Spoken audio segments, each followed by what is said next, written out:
ہمارے ہندو بھائی کہ جو حق سننے اور سمجھنے کا جگر رکھتے ہیں وہ اس سوال کو غور سے سنیں گے، اس سوال کو سمجھنے کی کوشش کریں گے۔ اب ڈائریکٹر اور پروڈیوسرز دا کشمیر فائل اور کیرلا سٹوری کی طرح فلمیں جنتا کو گمراہ نہیں بلکہ جاگروک کرنے کے لیے بنانے لگے ہیں۔ 72 حوریں ایک نئی فلم آ رہی ہے جس کا ٹیزر ٹریلر ابھی ریلیز ہوا ہے۔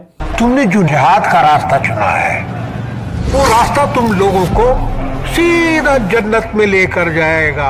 ہمارے لیے ورجنٹی کسی کی اہم نہیں ہے بلکہ پاک بازی اہم ہے، بالکل ایسے ہی پاک بازی اہم ہے جیسا کہ رام جی کے لیے سیتا جی کی پاک بازی اہم تھی۔ کیا سیتا جی اگنی پریکشا سے نہیں گزری؟ مسلم پروش جتنے بھی نیک عمل کرتے، چاہے روزہ ہو، حج ہو، زکات ہو، نماز ہو، اس کے پیچھے ان کی ایک ہی تمنا رہتی ہے 72 ہورس پانے کی، بٹ 72 ورزن 72 ہوروں والا۔ اور اس کے چلتے کافی مذاق بھی اڑایا جاتا ہے کہ 72 ہوروں کے لالچ کے اندر جو یہ ٹیررزم بھی اسی کی لالچ میں ہو رہا ہے۔ تو یہ اس کے پیچھے what is the truth behind this, مطلب یہ سچ کیا ہے اس کے پیچھے، کہ صحیح میں ایسے 72 ہوروں والا کچھ ہے یا اس کا ذکر آیا ہوا ہے، ایسے کچھ ہے کہ کیا 72 حوروں کا ذکر قرآن میں کہیں ملتا ہے؟ اچھا، پھر جب ان حوروں کا تذکرہ کیا جاتا ہے نا تو کہتے ہیں 72 ورجن، خالص ورجنٹی کے اوپر ہی جو ہے نگاہ ہوتی ہے ان لوگوں کی، اور کسی اور چیز کے اوپر نگاہ نہیں ہوتی۔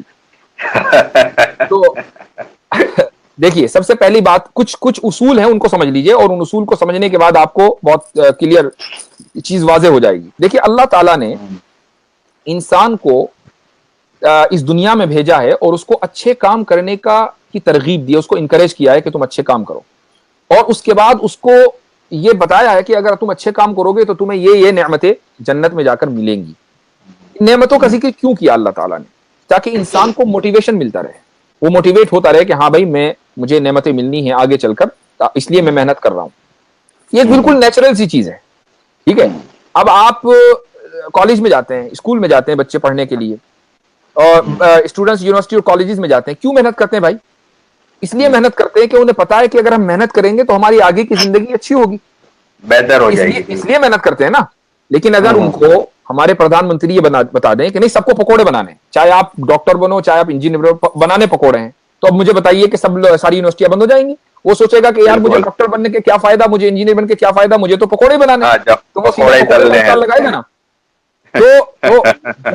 تو اس کے سامنے جو ہے موٹیویشن کے لیے کوئی چیز تو ہونی چاہیے، یہ ایک فطری چیز ہے، ایک نیچرل چیز ہے۔ تو اس لیے اللہ تعالیٰ جو ہے جنت کا اور نعمتوں کا قرآن کریم میں ذکر کرتا ہے تاکہ انسان جو ہے وہ موٹیویٹڈ رہے، ٹھیک ہے، اور جھوٹ نہیں بولتا بلکہ وہ چیزیں سچی ہیں۔ اب پہلی بات تو یہ ہے۔ اب آپ تھوڑا سا آگے بڑھیے، یہ جواب تھوڑا سا ڈیٹیل ہے، میں اس لیے اپنے ناظرین سے بھی کہوں گا، یہ آخری سوال آپ نے پہلے ہی کہہ دیا، اور اس کے بعد انشاءاللہ مختصراً کر کے آج ریپ اپ کرتے ہیں۔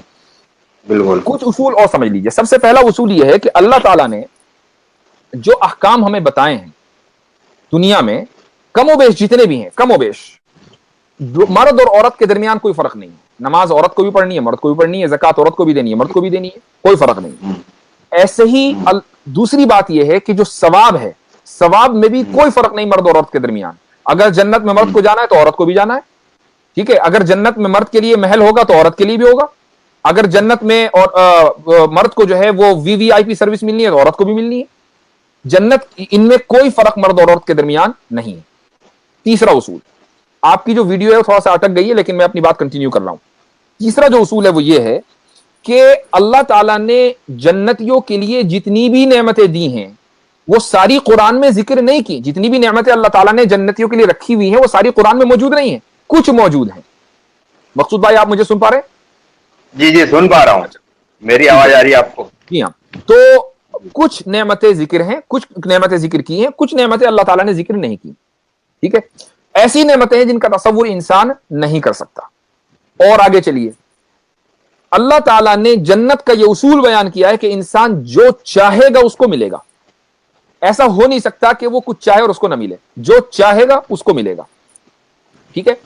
آخری اصول جو بہت امپورٹنٹ ہے اور میرے جواب کی جو بنیاد ہے وہ یہ اصول ہے، وہ یہ ہے کہ اللہ تعالیٰ نے جنت کی نعمتوں کی جو تشریح، جو انٹرپریٹیشن قرآن میں کی ہے یا نبی کریم صلی اللہ علیہ وسلم نے احادیث میں کی ہے، وہ انٹرپریٹیشن انسان کی فطرت کو سامنے رکھ کر کی ہے۔ مرد کی فطرت کیا ہے اور عورت کی فطرت کیا ہے، ٹھیک ہے، اس کو سامنے رکھ کر کی ہے۔ مثال کے طور پر قرآن میں صرف یہ نہیں ہے کہ اگر ایک انسان مسلمان مر جائے گا تو فوراً جو ہے اس کو حوریں مل جائیں گی، ایسا نہیں ہے، بلکہ قرآن میں اور بھی نعمتوں کا ذکر ہے کہ وہ جنت میں جائے گا، جنت میں باغات ہوں گے، جنت میں نہریں ہوں گی، شہد کی نہریں ہوں گی، دودھ کی نہریں ہوں گی، اس میں محلات ہوں گے اس کے، یہ ساری نعمتیں ہیں۔ اور جب فطرتاً ایک انسان یہ سوال کرتا ہے کہ اچھا بھائی جب مجھے ساری نعمتیں ملنی ہیں تو میری فیملی کا کیا ہوگا، تو فیملی کا ذکر اللہ تعالیٰ نے کیا کہ فیملی کا یہ ہوگا کہ اللہ تعالیٰ نے ایک مسلمان کے لیے، ایک جنتی کے لیے اس پاک باز، پاکیزہ، حیادار بیویاں بنا کر رکھی ہیں۔ فیملی کا ذکر اللہ تعالیٰ نے کر دیا، چونکہ ایک فطری سوال ہے، ایک فطری کوشچن ہے، اس سوال کا جواب دینا یہ ضروری تھا، چونکہ انسان کے دل میں یہ سوال پیدا ہو سکتا تھا۔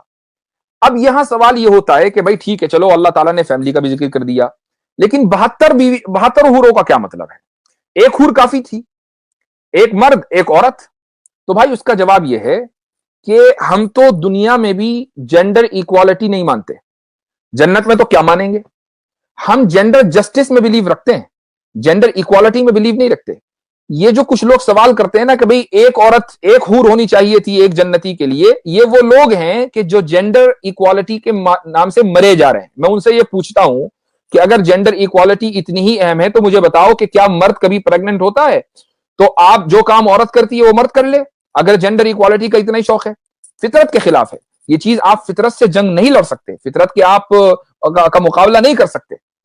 تو ہم تو جینڈر ایکوالٹی میں بلیو کرتے ہی نہیں، ہم جینڈر جسٹس میں بلیو کرتے ہیں، اور یہ جسٹس کے بالکل عین مطابق ہے کہ ایک انسان کو ملٹیپل وائفز ملیں۔ دنیا کے اندر ایک مسلمان کے لیے اجازت ہے کہ وہ 4 بیوی رکھ سکتا ہے، اگر دنیا میں 4 رکھ سکتا ہے تو وہاں 400 رکھ سکتا ہے، اس میں کوئی حرج نہیں ہے، چونکہ جینڈر جسٹس کے مطابق ہے۔ کیسے مطابق ہے اس کو سن لیجیے آپ، اور اس کے بعد پھر میں ریپ اپ کرتا ہوں۔ ہمارے جو مقصود بھائی ہیں لگتا ہے ان کا کنیکشن کچھ ویک ہے۔ دیکھیے، جب انسان جنت میں جائے گا تو اللہ تعالیٰ کا یہ اعلان ہے کہ نہ تو وہاں اس کو کبھی موت آنی ہے، نہ اس کو کبھی کوئی بیماری آنی ہے، کوئی بیماری اس کو نہیں ہوگی۔ اب بیماری کسے کہتے ہیں؟ ایک تو ہماری جسمانی بیماری ہوتی ہے کہ ایک آدمی کو نزلہ ہو گیا، بخار ہو گیا، اور اس کو بڑی بڑی بیماریاں ہیں، مثلا کینسر ہے، کسی کو کچھ ہے، یہ بیماریاں ہیں، یہ بیماریاں جنت میں نہیں آتی۔ اسی طریقے سے جو روحانی بیماریاں ہیں، روحانی بیماری کا مطلب جو دل کی بیماریاں ہیں، جس کا تعلق روح سے ہے، وہ بھی جنت میں نہیں ہونی۔ روحانی بیماریاں کون سی ہیں؟ مثلا کسی کو جلن ہے، کسی سے حسد ہے، ٹھیک ہے، یہ ساری روحانی بیماریاں ہیں، یہ بھی نہیں ہوں گی۔ اب آپ ایک بات بتائیے کہ اگر ایک آدمی کی 2 بیویاں مثلا ہیں تو ان دونوں میں آپس میں ایسی کیا چیز ہے کہ جو ایک دوسرے کو برا سمجھے گی؟ یعنی ایک آدمی یا کوئی بھی مذہب 2 بیویوں کو ایک وقت میں کیوں برا سمجھتا ہے؟ وہ یہ سمجھتا ہے کہ یار یہ تو عورت کے اوپر بڑا ظلم ہے۔ وہ اس لیے ظلم ہے کہ ایک عورت کبھی کیسے برداشت کر سکتی ہے کہ وہ اپنے شوہر کو دوسرے کے ساتھ شیئر کرے، اور یہی وجہ ہوتی ہے کہ جب 2 بیویاں ایک مرد کی ہوں تو دونوں ایک دوسرے سے جلیں گی، دونوں میں ایک دوسرے سے حسد ہوگا، کمپٹیشن ہوگا، اور شوہر جو ہے وہ دونوں کا حق ادا نہیں کر پائے گا۔ تو بھائی جب جنت کے اندر مرض ہی نہیں ہونا، نہ تو جسمانی مرض ہونا، نہ روحانی مرض ہوگا، اور روحانی مرض کے اندر جلن بھی اور حسد بھی ہے، تو نہ کوئی آدمی کو کسی سے جلن ہوگی، نہ کسی سے حسد ہوگا، تو وہ جو 70 بیویاں کسی انسان کو ملیں گی تو وہ آپس میں ایک دوسرے سے جلن نہیں رکھیں گی، آپس میں ایک دوسرے سے حسد نہیں رکھیں گی، تو پھر جو جینڈر جسٹس ہے اس کا کوئی سوال وہاں پر کبھی ہوگا ہی نہیں، ٹھیک ہے۔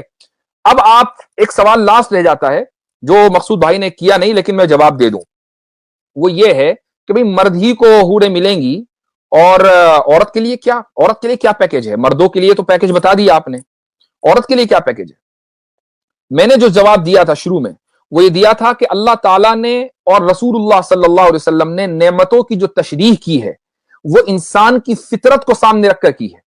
ایک پاک باز پاکیزہ عورت سے یہ سوال کبھی بھی ایکسپیکٹ نہ کریں کوئی یہ پوچھے کہ بھائی میرے کتنے ہسبینڈ ہونے چاہیے۔ ہاں، مرد تو یہ سوال کر سکتا ہے کہ کتنی بیویاں ہوں گی، یہ اس کے نیچر میں ہے، لیکن ایک پاکیزہ عورت کے اندر یہ سوال کبھی بھی جنم نہیں لے سکتا کہ وہ پوچھے کہ میرے کتنے ہسبینڈ ہوں گے، میں تو جب جنت میں جاؤں گی کہ جب میرے 72 ہسبینڈ ہوں۔